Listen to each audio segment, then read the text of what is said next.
Okay. What happens when your worst fear becomes your reality? Hi, I'm Brent Cassidy. Welcome to the Nightmare Success In and Out podcast, where we explore how to overcome your fears and nightmares to set yourself free. We're going to be exploring this topic with guys I was in Leavenworth with and others who served time at other prisons. We're going to be talking about life before prison, life in prison, and life out of prison. These stories can be inspiring, sometimes sad. There's some humor, but hopefully you can come away with a nugget of something that'll help you knock down some of the prisons you built up in your own mind. All right, folks, today, my guest, I was actually with at Leavenworth. We actually went through a program together where we had to live in it was a D block. And actually, the D block was actually cleaner because of the program, so it wasn't all bad. But I want to introduce Randy Terrell from St. Louis, right here in my neck of the woods. Randy, welcome in, man. Well, thank you. Good to see you again, Brett. Thank you. Thanks. I appreciate it. So, Randy, we were just talking before we got on here. Let's see, what year did you get out of? I got out in 15, right 15. right So you before got 16. Yeah. So you got out a little bit before I did. Yeah. Yes. So I think I got out at the end of November 16. Yeah. Okay. So it was about a year. Yeah. So Randy, I remember you were a guy that was always like I remember athletically, you're an athlete, right? I mean, did you grow up always in sports? Yes, sir.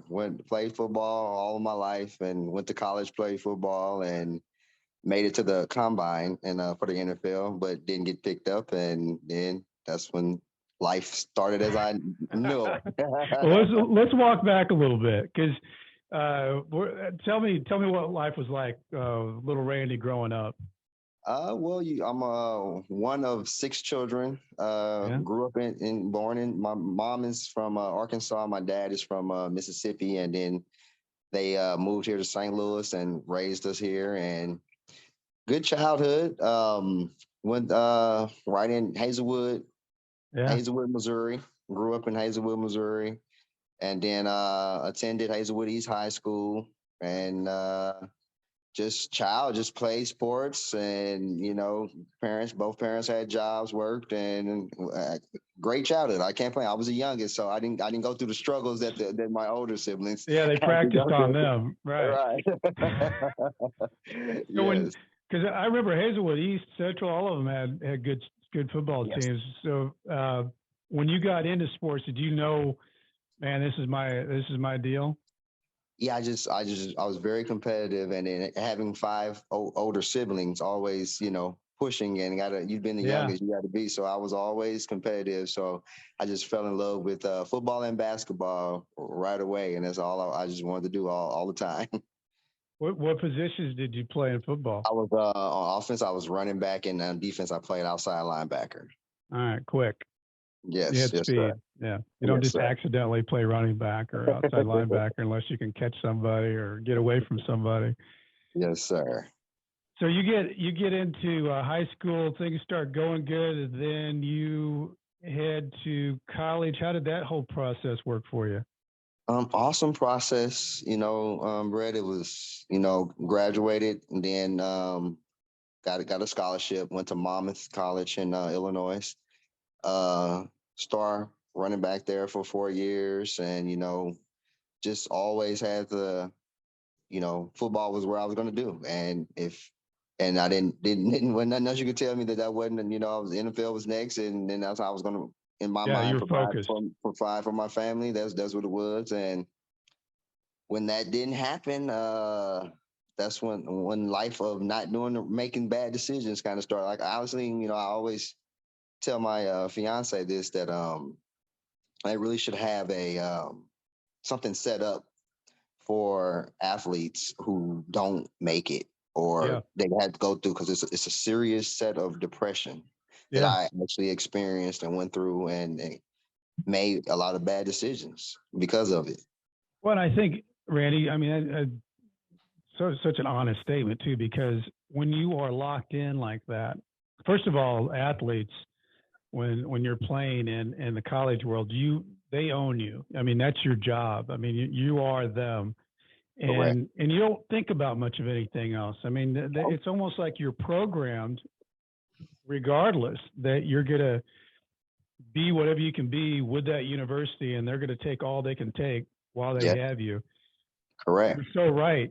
When it doesn't happen, you're just kind of jumped off to the side of the road, and you got to figure out plan B. And if there wasn't a plan B because they were so strong in directing at plan A, it's a Yes, hard shift. correct.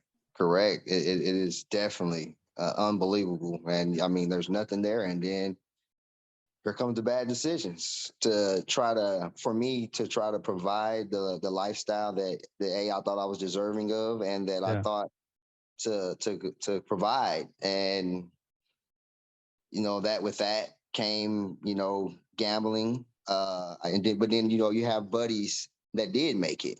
I Hmm. had friends. I'm sure one of my best friends is Tron Candidate that used to play for the Rams, running back. Yeah. Yeah. He was So, quick.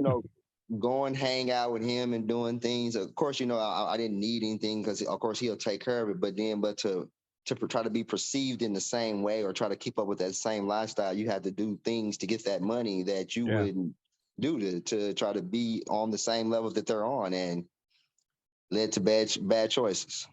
So that was the fork in the road for you. Is it, you got out of the sports world and had to take a fork and figure out a plan. Did you feel like, because at that time you're the baby of the family, um, Cool. what's what is everybody else doing in your family at that time? They're working, and a couple of my brothers, and one of my brothers got in, and he was in trouble. But they all, a couple of them, looked at me as like, and I was the one who went to college and done everything. But then, so I kind of felt like I let them down too. It was Yeah. kind of like a lot of pressure of, you know, you didn't, you were the one that did it, that was supposed to, but it didn't happen. So now what? Yeah. It was kind of like I felt like it was just a lot of depression on that, and making bad, and then embarrassment. Honestly embarrassed because it didn't work out, Yeah. and then you don't know what to do at that point. I mean, of course, the logical thing it was to get a job and move on, but it just wasn't that easy. So it was just like many years of not working, honestly, not working and scheming and making decisions, getting involved in things that you shouldn't have as far as the gambling and stuff, and just not making right choices and ending up in bad situations. Was it was it easy for you to fall into or find people that, because your mind wasn't quite right? How did you fall into the people that you were around? Well, also being I had family members that was into not doing the right things. So I grew up with them, and of course, when I didn't make it,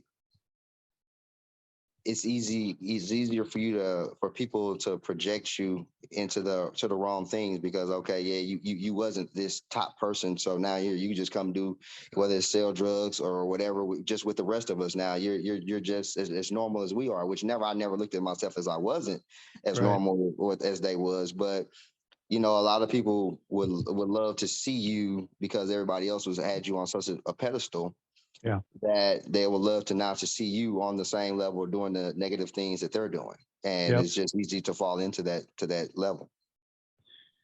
So lead us into what happened, Randy. How did you get Well, into your own nightmare? so I got into my nightmare was, of course, those years of not making the right decision. I got into selling drugs a little bit, got to doing that. And then after doing that, of course you meet these people that are into all type of schemes of things, because drugs come with any hustle. Any Yeah. hustle comes into the drugs hustle. So I had a gentleman that was had cars. He was getting cars and retagging them.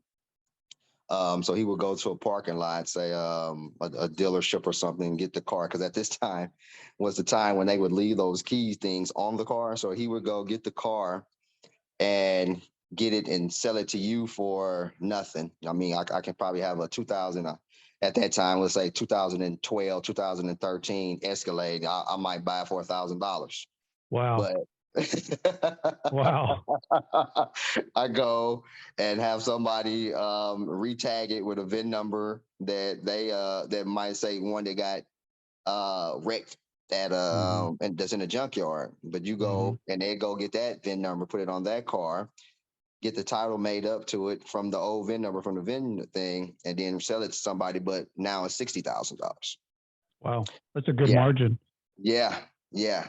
So at first, I was trying to be in it as far as just okay. I got the guy who was getting the cars, and then the guy who was doing the VIN number. So I just wanted to play at that point I was just playing the middleman and just hey, this guy, you give me so much for getting the car to the guy with the VIN number, and so I played that role basically the whole time. But of course I have knowledge of it. But the fact of having knowledge of it, when the guy who was making the big money selling it for the 60 or 70 got in trouble, then he wanted for him to get his charges down, everybody down the line he's towed on, basically. That's what he did. Right. Yeah. So that's where the nightmare begins for me, because at this time I had my oldest child, but I had two little ones that was 5 and 4, and then my girlfriend was pregnant with my youngest at 7 now. Yeah. And I finally, at this point, I actually had left that whole situation alone, left the drugs alone, and got my first job in June 2012. That's crazy. So you were actually walking out and doing something the other way. My dad had finally got through to me, Brett, and was like, "Hey, he drove dump trucks for all his life, and that's what he did. And he had got his own dump truck. And my mom they took a lien out on the house, got his own dump truck, and was doing awesome, like great. And he finally talked me into, hey, get into this. So he got me a job, my first job. I'm making $40 an hour. I'm like, okay. So I'm kind of leaving this world alone and saying, okay, this is what you should be doing and should have been doing. You got kids, you got a family now. This is the avenue that you need to be down. So I'm down this avenue. I'm fully engaged at this point. And of course, the knock at the door comes and I get indicted. And we were going through that whole thing, and they weren't trying to hear anything. Conspiracy, you know what's going on, and unless you tell on this and this person, where you're taking the fall. And that's ended up. I wasn't willing to tell. I wasn't willing to cooperate. So we went through the whole court system, and I took a plea deal of I forgot how many months, what the whole breakdown of it was. But I took that deal, and the deal was that if I, of course, do the RDAP program, my attorney, I had Scott Rosenblum right there in Clayton, and they were trying to get me into some mental thing in Kentucky to get the time even less. But and I've heard a bad thing about Lexington, Kentucky. That is Bill was on here. Glazer was on here, I think, a few podcasts ago, and it's not a good place. And I've heard, people say, hey, if you could go to Lexington and get your time, it's not a good place down there. It's not a good place. I'm glad it didn't work out. And that's saying a lot from two guys who went to Leavenworth. Exactly. Yeah. I'm so glad it didn't work out. So yeah, the judge was like, am I missing something here that why we want to send him? He's like, okay, no, you can't go to there. So went to Leavenworth, and that's how the nightmare began. And it was just I can't. Let's back up a little bit, Randy, because when they knocked on the door, was that a complete surprise? Because you were already stepping out with your dad doing this other deal. Yeah. I mean, it caught you by surprise. You didn't know that anything was going down.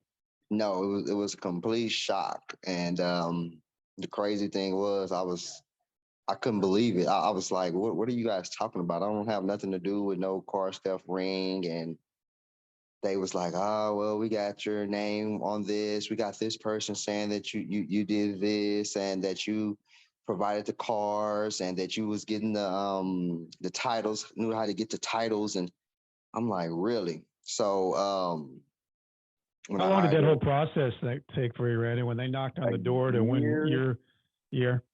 a year and a half, it Okay. was a year and a half. And it was definitely a nightmare because I was just like, it's no way. Like all I do is go to work, go to work now, and I'm trying to learn at this point to be a father and do the right Yeah. thing. I wasn't there as much, for my oldest because I was young and I wasn't making the right decisions when I had my oldest, who was 22. Mm-hmm. But these two at the time, and with the third one on the way, the fourth one on the way, I was just, getting into the point of as what most people consider normal life Yeah. of working, taking care of the kids, and, and, Yeah. and doing things the right way. And it just was all shattered. It was shattered. And, all I could think about was, I'm finna leave this woman with two infants and one in her stomach at Yeah. the time of me It's a lot leaving. to think about. Yeah. Yeah. How is she gonna provide? How are we gonna how is it gonna make it? Like it was just like it's not gonna happen. It's not. So I was trying to do everything, but only thing Uh, we can assure me was was she with you through this process? The yes, she was with me through the process, and I'll actually never forget like when they knocked on the door. My son was so young, and he was still in her arms and stuff, and it was just like it was definitely like the world crashing down of yeah. she just looking at her like she's just like, huh? Like, what?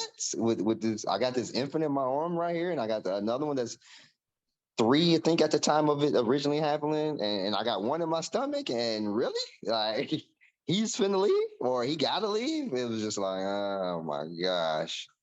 So yeah, it was crazy. How'd you get to Leavenworth? So they allowed me to self Mm-hmm. surrender.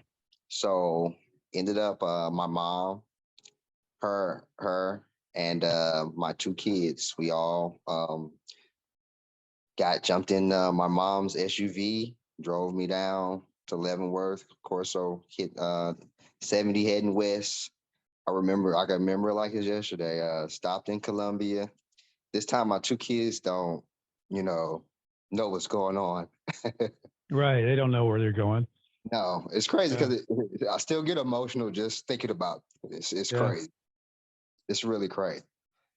And we're driving, so I'm holding them, I'm playing with them. We get down there, we get to Leavenworth, and you know, I'm going to the camp, but I see this big old building.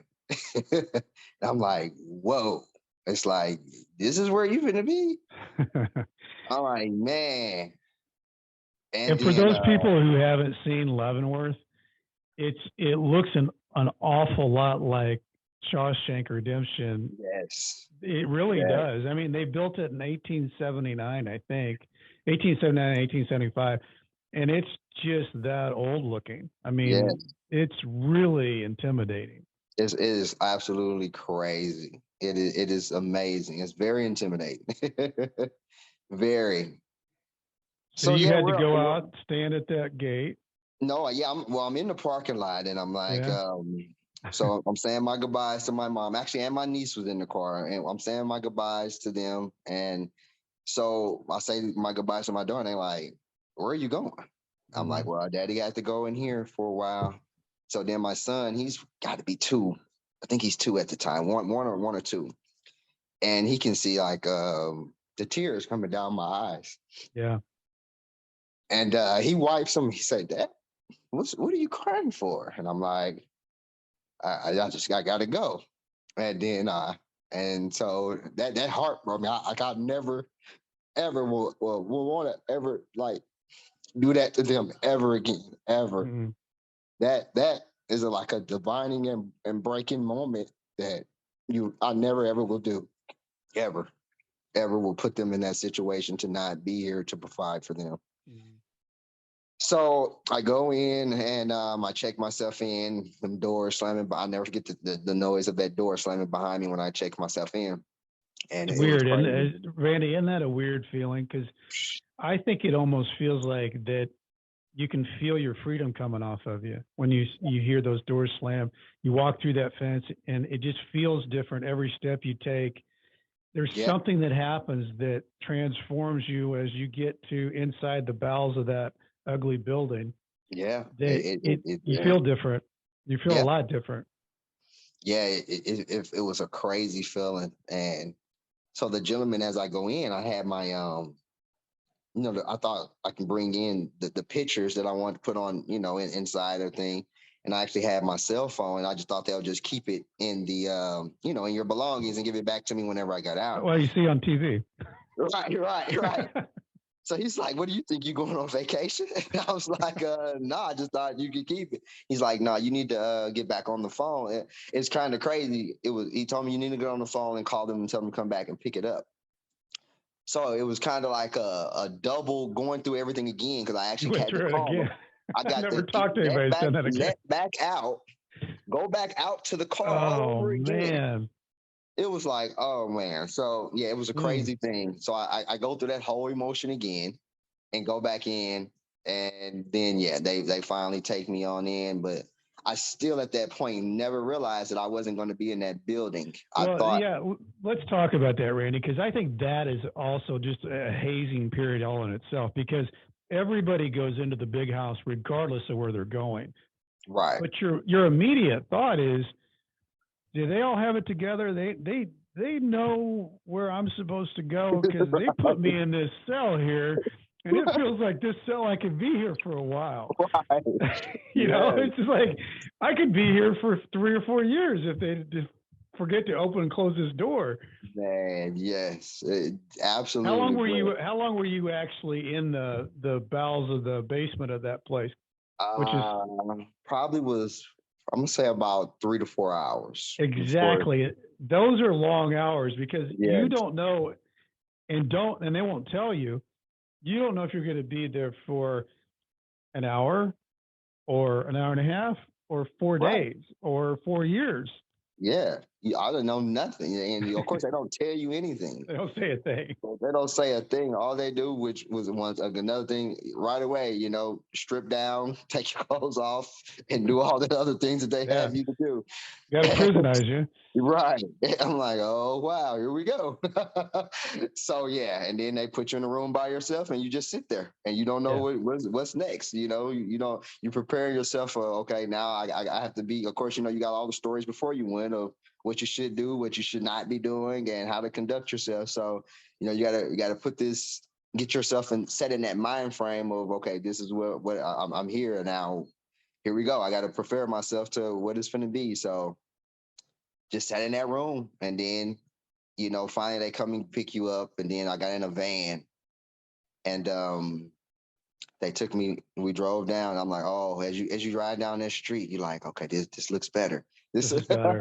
It's a this rundown looking schoolhouse, but it looks a lot yeah, better. this doesn't look like where I was just up there. Okay, okay. They didn't lie to me. They didn't just tell me this. It's a camp, and Right. they didn't lie to me. So, but I can once again I can remember walking through that front door of the camp just Hmm. like yesterday. It was just I got met by mm, mm, mm. I can't believe I can't remember his name. Not the older guy that used to get on everybody, not the counselor. Oh, the old counselor, Swanson. Not Mr. Good Swanson, not Goodwin Yeah, Swanson. the, Yep, the evil one, right, Swanson. Yeah, Swanson. So there was I something get there. wrong with him. Yeah, 100%. And I see him, meet him, and it was crazy because how you walk in there and you go either way. And I'm Hmm. just standing there. He's told me what to do.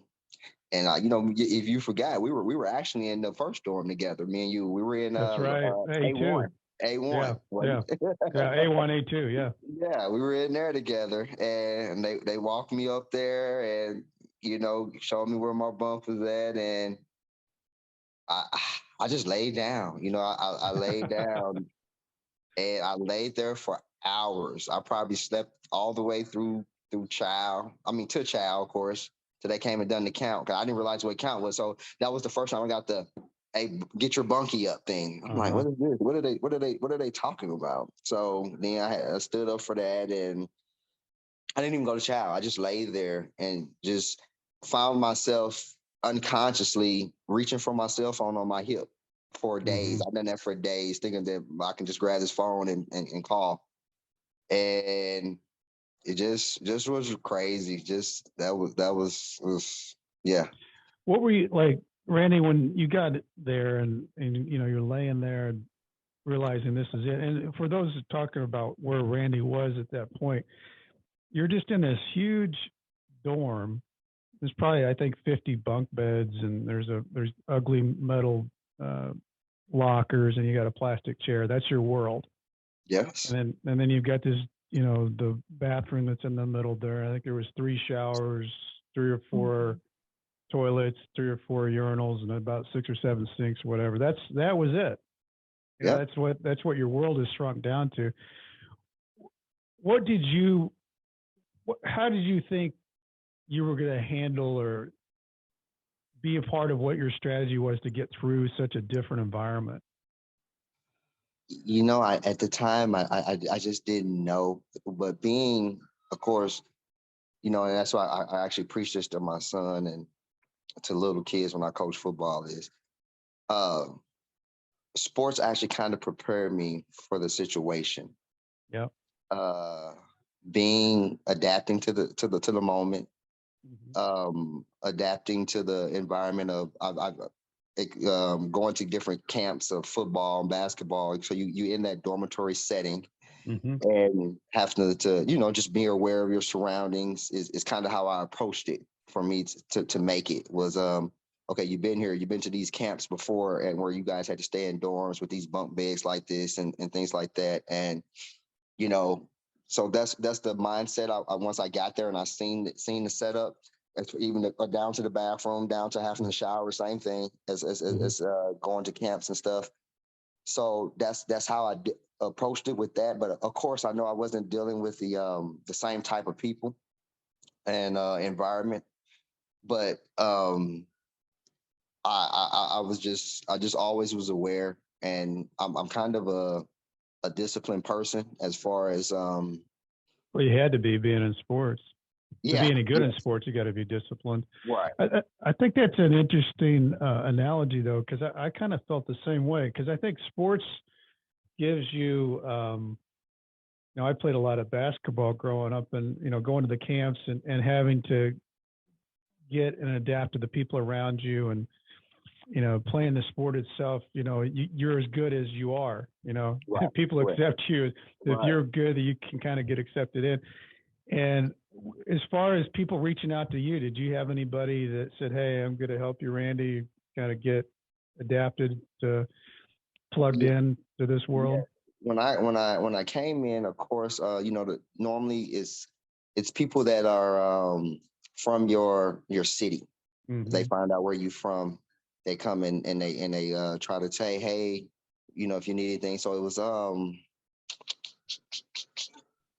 guy from St. Louis, Jones. I know his last Martez Yeah, Jones. Martez Jones. Yeah, Martez he's a good Jones. basketball player, by the way. He was Yes, good in pickup ball. yes. He Yeah, I remember uh Martez Jones.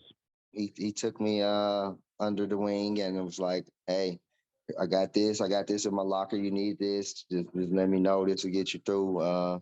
He kind of ran down the ropes to me how things worked as far as child, Hmm. the Count. standing up count and things like told me about the weight room, the weight pad outside and what we could do and what we shouldn't be doing out there. And that was my guy. That was my guy. That's so we would talk for hours, We would It's talk for such a hours. big deal, don't you think, Randy? That somebody, and it always seems like it happens. I was so thankful that I had a couple of guys reach out to me because you're just like a newborn baby in there. You don't know Right, where to go, right, what to do, how to do it, and you get somebody that takes you and says, "Hey, here's what we do," and they'll give you the sheet that talks about what the Leavenworth rules are. What you need to know is what the inmate rules are, so you can Right, survive in there. right. So you can survive. Absolutely. Absolutely. And that was the important thing of that. And he just took me there and he told me the rules and we just, we meshed to the day I left there, just always. And, I was always to myself type of person anyway. So the type of he just dealing with him and maybe one and then there was one other guy I can't think of his name. He had been in there for a long. He's from Kansas City. I can't think of his name, but he came and talked to me because like I said, for the first week or so I just slept. I just slept. Just I couldn't. That's all I can do. I guess was lay in that bunk, and he's like, "Man, you got to get out this Got to funk. get up. Got to get You out. got to get up. You got to get up. You got to get a routine." That's what he taught me. That's what he was. He's like, "You have Yeah. to get a routine to make it through this. You have to get into a routine of what you do, or else you're going to be sitting on that bed depressed, and you won't make it." And see, And Randy, I think that is such a big tip for people in prison, obviously, because if you don't, Mhm. you get institutionalized and all you're doing is being depressed. And you see that a lot. You either Right. see guys making it or not making it. But I also think that says a lot just for, I notice when you get out of prison, there's a lot of that going on where people, like they are in prison, they're just not moving. They're not Right. making a step. They're not Right. getting into a routine. And whether you're in prison or out of prison, that routine, those habits of getting into something, feeling like you're eating some time in a good way Right. it makes your time go faster too. It does. It's very important, and definitely, I instill that into this day into my kids. Like you have to get into a routine of life. You have to. When you get out of school, you have to have a routine. When you get home, whether it's Mm. you sit down, you get your snack, then you do your homework. But you have to have a routine, or else you can't be unorganized and all over the place. I said so. That's very very important, definitely. And I'm glad he took. Like I can't. It's crazy. I cannot. I know. I remember him, but I cannot remember his name. Leroy. Leroy. Leroy, yeah, Leroy. Yes. Leroy was the gentleman. Yes, and he had been in for a long, like yeah, 20 he's been something. down a long time. Yeah, Yeah, he had been down a long time, and he the one who gave me that advice, and I took it very very well. The crazy thing is the couple guys that I did talk to me, they actually seemed to be very genuine, good guys. hmm Very very good guys, and then it's crazy because the other guy who came in while we were still up there was Rio Smith, hmm and we remain very close to this day. Actually, I actually just talked to him the other day, but even though I was there and I told him all the things, but he had been down a long time, and I'm trying to tell him things that Martez and them gave me, but of course he already knew.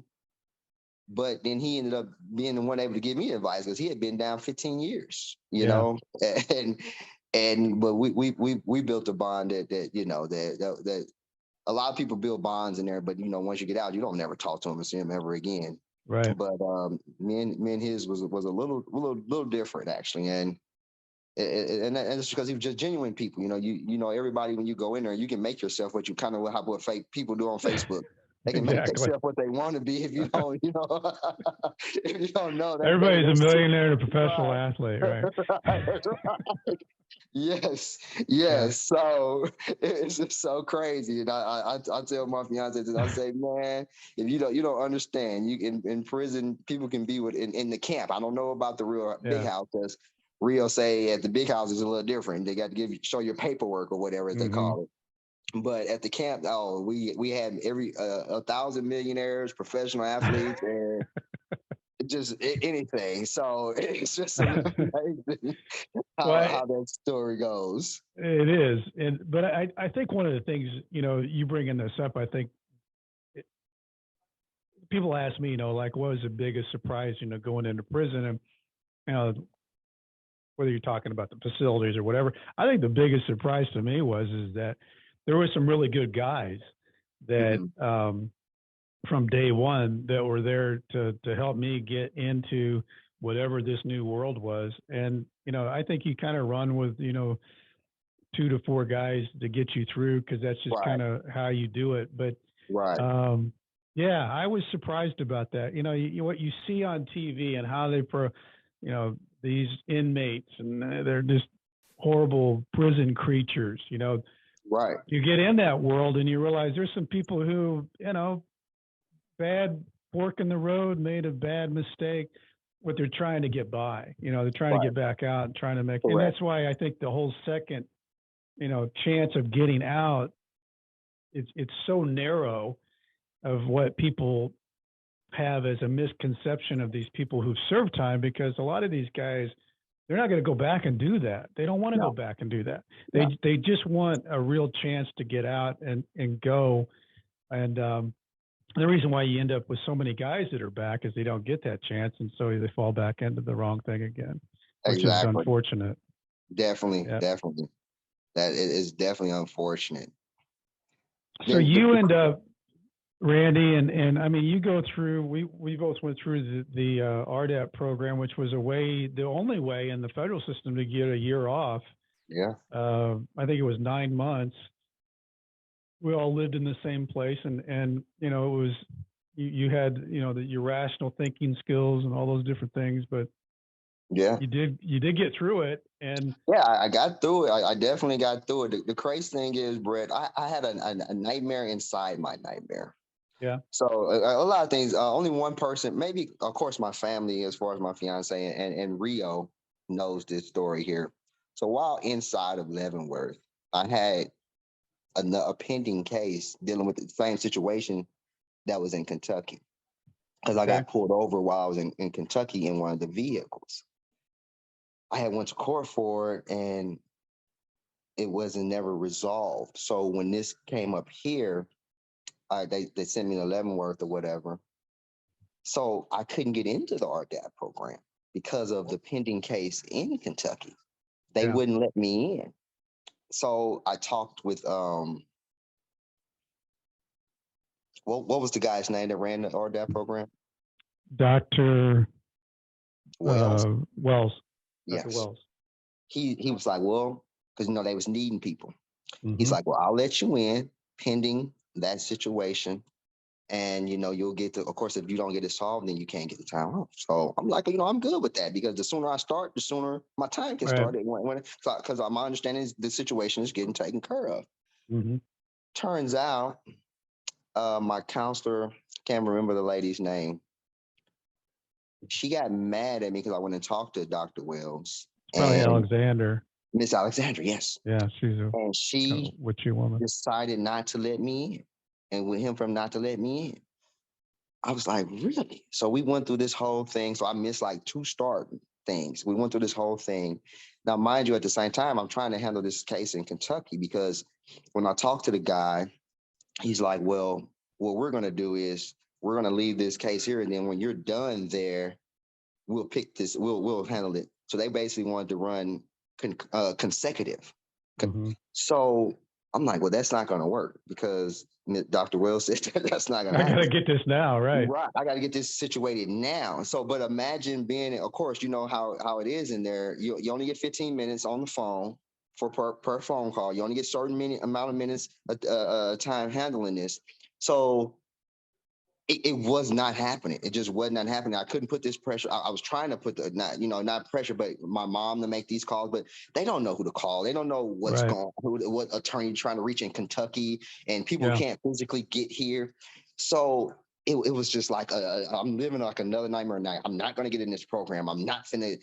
This is like, it was just stress every day. Can't sleep at night. It was just like, how are we going to? So it led me again to making a decision that I shouldn't have made. But if I never made it, I never would have got into the program. I never would have got home when I got home.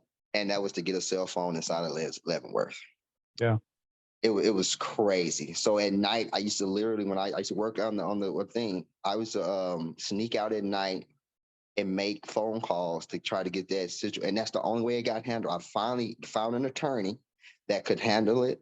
and he would call me messages during the day. I would call back at night, call him, and it took like a 3 weeks of us getting back and phone, and where he finally went before the judge. He called my mom, told her I finally got a judge that will let it run concurrent with whatever he's doing there, and his time be fine. They let me into the program, but if I wouldn't have done that though, it would have been crazy. I wouldn't have never the situation never would have happened. But it was like it was like my only resort, honestly. I remember Randy had when all that was going down because everybody was concerned about these cell phone things, and we were in the D block. So yeah. But you know you got to do if you hadn't have you would have spent a whole nother year. A whole extra year would have been And on my time. things still wouldn't be resolved until you got out. So Yeah, and then I probably would have they would have picked me up the day I got out of there and transferred me to Kentucky. And that happens too with those guys that have the child support and all those different things. Those guys get out and they pick them up at the curb, and then they start to take them to wherever. Yeah, no, that is. I mean, wow! Thank God you got that worked out. And you're right. You can run out of minutes real quick on the phone there because you can't. You only talk for so long, and then you only have so many minutes a month, and that's it. There's 300 minutes in the month, so 10 minutes a day. I ran out trying to get it solved, and then you can't call the person right back or something. I forgot what the restriction was on it. Yeah. But yeah, it was crazy. Tough place to communicate. Yes. So you go through the program. Tell me what you're thinking. Like you're 3 months from getting out. What's going through your mind as far as getting back out? Honestly, it was just. I'm the type of person that it's not reality until it's happened. So I was thinking all the things that was going to happen. I had the cell phone situation hanging over my head, and I was just like, "Is this going to come back?" And and I'm kind of, as I consider, a stand-up guy, and it was like, okay, do you tell these people that was yours, or do you not? I had Rio, hey, let them do their job. And then I had other guys, or hey, tell them or we are going to get in trouble. Well, and it was a weird environment that we were in too, Randy. It's kind of hard to explain on this podcast, but you're like almost like an occult like environment within RDAP. Right. The morning meetings and the standing up and shouting your number and all that. It's almost hard to I don't even know how to analogize that world that we were in. Correct. It had to have been a tremendous amount of pressure for you at that time of how you were going to handle it. And I don't actually remember how it got resolved, to tell you the truth. What it did was, it's crazy. It was weighing on me. I talked to Moss. Remember Moss? Mm-hmm. He's like, Randy, do what you think. You got to make a decision for you and your family. Yeah. And he said, but at the same time, he said, I understand the other side of you because you don't want nobody else to fall in for something that you had going on. I said, yeah. So lo and behold, I went and talked to Dr. Wells. Did you really? Go in his office, Brett. I was just telling my fiance. This is the inside scoop. I didn't know any of this. I go talk to Dr. Wells. I say, Dr. Wells, what would you do if you were in my situation? He said, Randy, I'm gonna tell you this. He said, I probably never have told nobody this before. He said, I'm gonna tell you, they're gonna send the phone away. He said, chance to come back, chance to don't come back. He said, of course they'll look at the numbers in there. He said, because the phone was locked, and they'll see if they can find the numbers, match them up with the numbers that's on your thing. He said, that can happen while you're here. That can happen while you're in the halfway house. He said, it happens in the halfway house. They're going to snatch you out the halfway house, and you come all the way back. Where you go, they ship you off somewhere else. So I'm like, but so he goes and he said, a lot to think about. Yeah, it's a lot. So he goes, but this is what confirmed and what I should do though, Brett. He comes and he said, but if it was me, he said, you're a good guy, Randy. He said, I don't ever see you ever coming back here. He said, if it was me, keep doing what you're doing and let the chips fall where they may. I'm like, okay, that tells me right there what I need to do. That's really interesting. yeah, for him to say that to me Yeah. in that situation, I was like, so I told Rio what he said. Rio was like, man, that's all, you know what you should be doing. I go back to that dorm. I think about it every day because, he didn't say, hey, it's not going to happen. He said, but he told me, keep doing Anything what you're could doing. happen. Yeah. Yeah, keep doing what you're doing. If it was me, I'll keep doing what you've been doing. And that's what I did. And even it was so, even while I was in the halfway house, I was still, I'm that, like I told you, I'm that type of person. It's not over until it's over. I'm not, Sure. even though Yeah. I'm home, I'm still not home in my mind. What if they Until it's come knock on over. that Yeah. door again and that cell phone? Oh, we found that cell Yeah. phone and have this number in it. And da-da-da-da-da. So yeah, that's You what had that real was. PTSD because you had that hanging over your head. That's Yeah, really something. yes. So you got out. Who picked you up when you got out? But tell us about the day you got out. Oh, the day I got out, I remember, and then I vowed to stay in the RDAP, and that's what it was so crazy, and I feel like he trusted me because even though I had that situation, he allowed me to stay in the RDAP thing until Yeah. I left into the dorm. Most It's a people you really move big back, deal. Yeah. yeah. So I stayed in there, and that way I just had a peace of mind when they was getting up, going to class. I just sat there in my chair. So that particular day, I gave everything away out of my bunk, out of my locker. Yeah. And I packed and I went. It was crazy. Once I never forget. Once I got to see my own clothes again that she had sent for me to wear home, It's a and great feeling. it was like, okay, wow.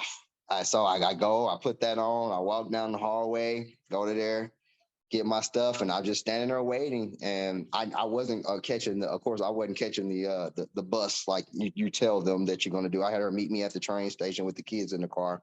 Mm-hmm. And I got in the car and it was just like unbelievable. I just remember her saying, I remember her calling and telling her mom, I got him.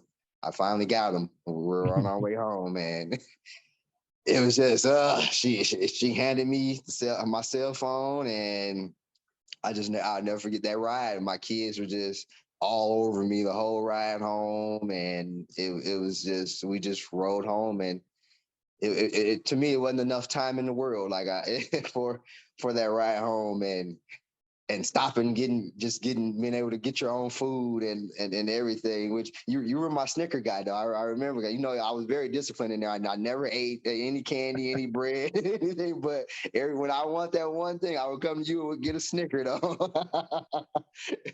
I'll never forget that. But so that was just amazing to get home and get to the halfway house. Didn't even matter at that point to me. I was just, it mattered because I was thinking about the thing with the cell phone, but just Yeah. that environment wasn't, even though it was in the worst place that it can be in St. Louis, but it didn't bother me as How much far time did you have there at the halfway house at the Dismas house? I was there, if I Not wasn't too there long. long.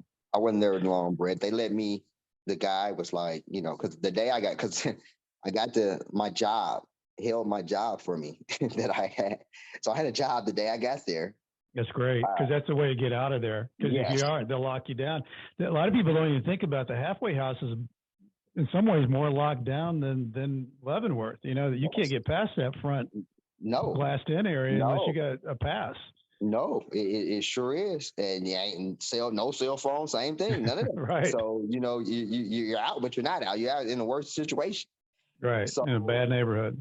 bad neighborhood, and it's just crazy. So I wasn't there maybe 2 months before they allowed me to go on house arrest. Yeah. House home confinement.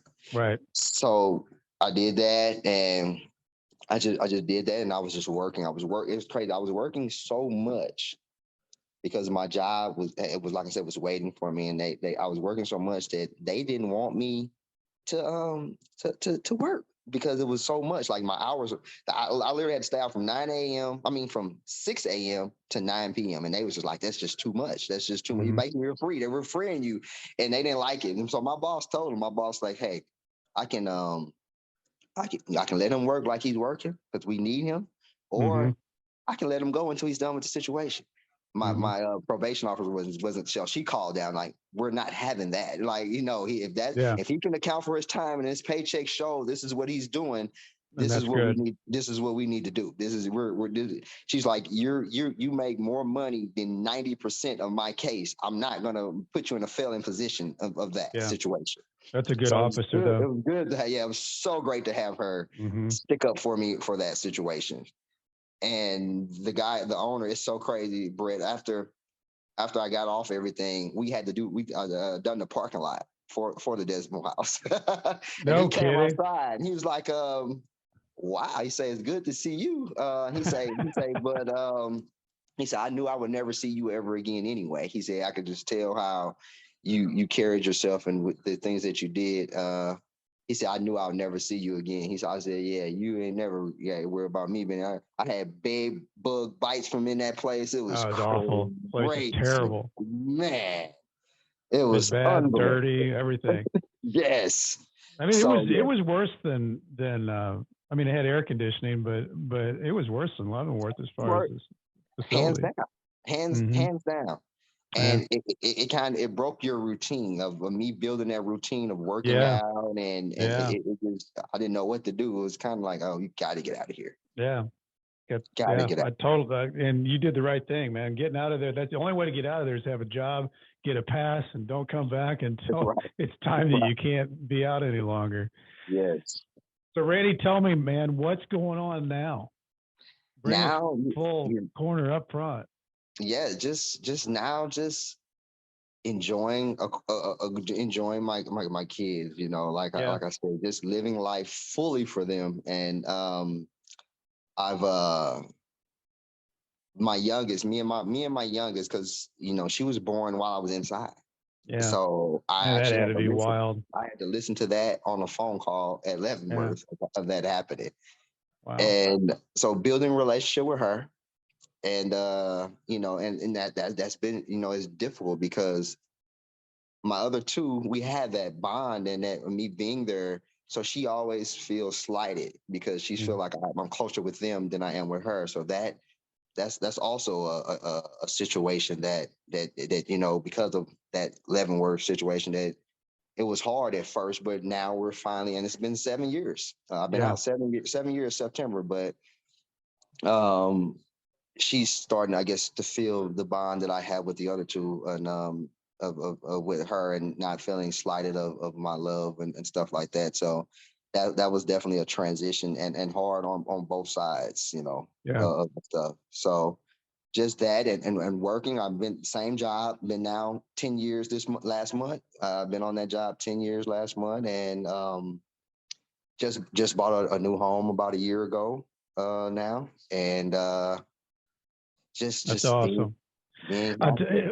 I'm so proud of you, Randy, on just how you were able to keep it together too. Because so many guys, whether it's a fault or not a fault of their own, have a really hard time keeping the family unit together. And Right. you did that and made it obviously a priority and a focus to make that work. And I think um, we were on, I think last week it was Terrell Wood Sr. and his family was talking about, or he was talking about how he made it work. And, he was making phone calls, from prison to the teachers, and he was staying plugged in. It's an effort that obviously you have to be able to know you're going to have to make this. But if you do, I think your kids admire you even more because they know that effort has to be made a different way, but you Right, make it right. happen.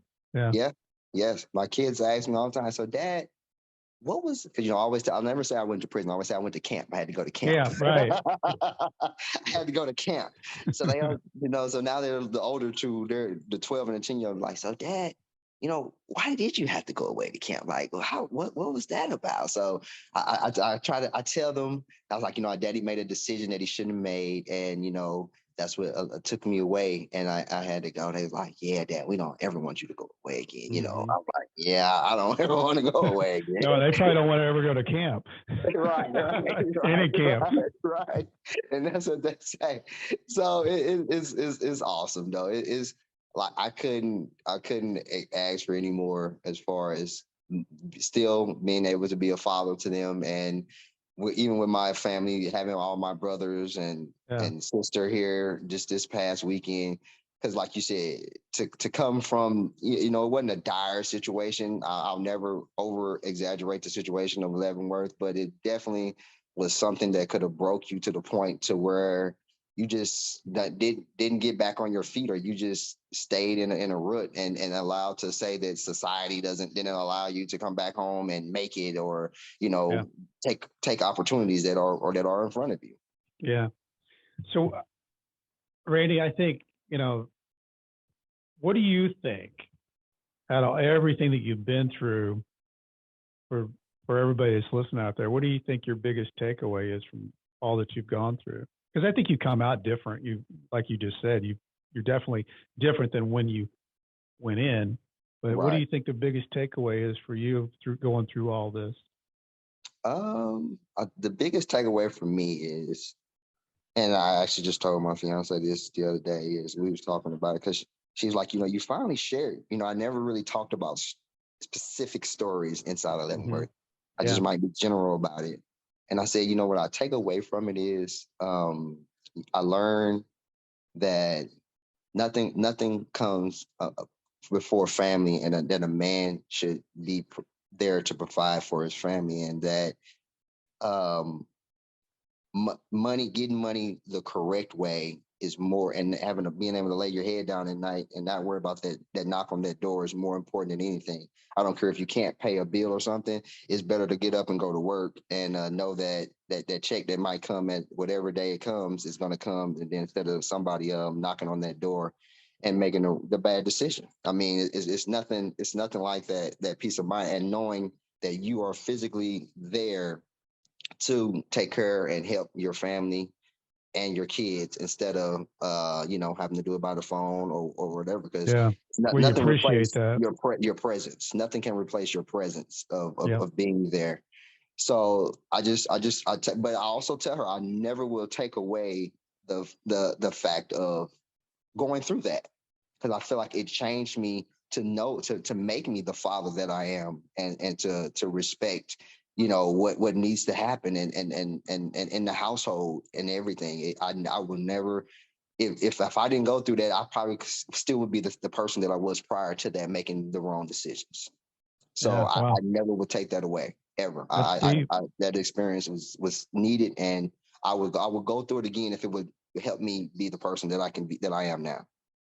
No, I like it. I mean, and Randy, I think, my feeling the whole time I was around you, Len, I felt like you were one of the good guys, and you've gone and you've done, and I follow you on Facebook. You got family and you got things going on, and your life looks good, and you deserve it, man. It's good.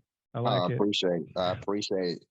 And I I like it. definitely always thought the same about you. And I used to see your family, and I feel like I'm definitely, I feel like I'm the type of person, I just sit back and I observe. And I look at things. I don't talk much, but I just observe and I take it in. And I could definitely tell you're a good guy. Your family, your kids, your wife, they loved you. And I definitely, I admire that. And yeah, definitely, you could look at some of the people, know that they don't belong here. Just something happened, and something happened, and they made a bad decision, and Yeah. whatever. Yeah. I appreciate it. I appreciate you being on, folks. If you're looking for a book out there, I've got one. I wrote one. It's called Nightmare Success. Loving the likes. And if anybody wants to go to my website, check it out. Got a lot of things on there. If you want to stop and leave a review on Apple or Spotify, I'd love that. And like I used to say in prison when I was sending out my emails, stay strong and I'll do the same. Randy, thanks for being on. Appreciate No problem, it. Brett. Thank you. Nightmare Success, in and out, folks.